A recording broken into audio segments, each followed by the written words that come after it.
ګرانو کتونکو علم خان شرپو ویلفیر فاونډیشن د خپل وس مطابق د دغه بېوسه خلکو سره تعاون جاري ساتلی دی. الحمدلله د الله پاک لاک لاک شکر دی چې دې در ته څوک راشي څوک رانه خالي لاس نه دی تللی. لږ دی ډېر دي په دا ټیم مطابق هم څه ناڅه ورکړي دي. زړه م غواړي چې ډېر ډېر څه ورکړو خو هر سړی په خپل وسه پورې پړ دی. دا ما سره چې کومه زنانه ناسته ده دا په یو سکول کې خالاتوب کوي، کونډه ده، 15 یې بچي دي. جون دی ډېر د کړمو سره دی او د کلونو راسې دلته کې راځي. بدمرغۍ نه په دې روجه کې دا یو پیره راغلی ده خو بیا رانله. اوس وایي چې کور کې وړه نه یو چې زه کور ته میانچي یوسم چې په بچو خورم.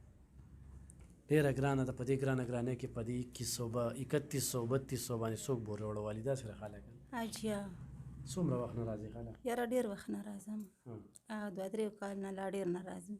مطمئن دي ځای او جیا موږ هر څه تا راکړي، موږ وړي دي، پیسې هم دې راکړي، سودا مې راکړې ده. ستا خاوند کله مړ دی؟ یا دا له 7 کاله کېږي. او څو بچي دي؟ 15 بچي دي. جیا ګټه وټه پکې څوک نه کوي؟ یو ماشوم لږه خوا دې خوا کوي خو عمر پوټی سیمټو کار یې کله یو کله نه وي. نور ماشومان دې خورا کوي.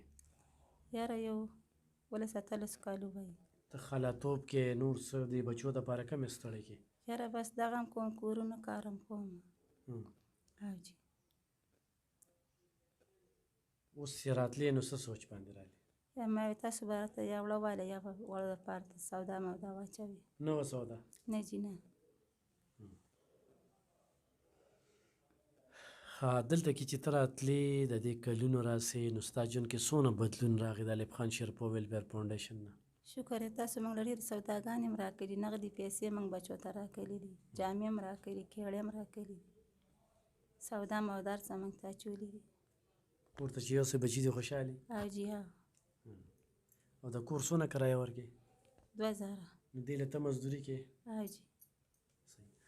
ګرانو کتونکو دا ځایي د باجوړ اوسېدونکي دي خو د ژوند د ستړو سره مخ ته بیا زه دې زنانه ته سلام کوم چې په دې حالاتو کې د خپلو بچو له خواري مزدوري کوي، خالاتوب هم کوي، درځیتوب هم کوي، خدمت هم داسې کورونو کې کوي او د هغې نه څه ناڅه دغه کوي. دا به دې لورکۍ له به دا کپړې یوسې، دا کپړې هم ځان سره ونیسه، دا کپړې چې کومې دي دا به دې زامنو له یوسې.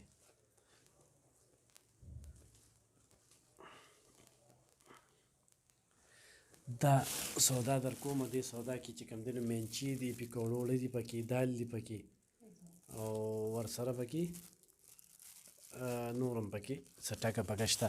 دا به ځان سره وړه یوسې ښه لږ څه دي په ډېر څه یې قبول کړه. نه ډېر ښه دی لبخان الله هم خوشحاله کله دې وزونه تاسو له یو پسله درکړه. ګرانو کتونکو خو چېرې دې زنانه سره تاسو کومک کوئ نو دې سره موبایل نشته دی، ګینې ما به تاسو ته وي چې زه دې موبایل درکړم تاسو سره یې خپنېغه امداد وکړي.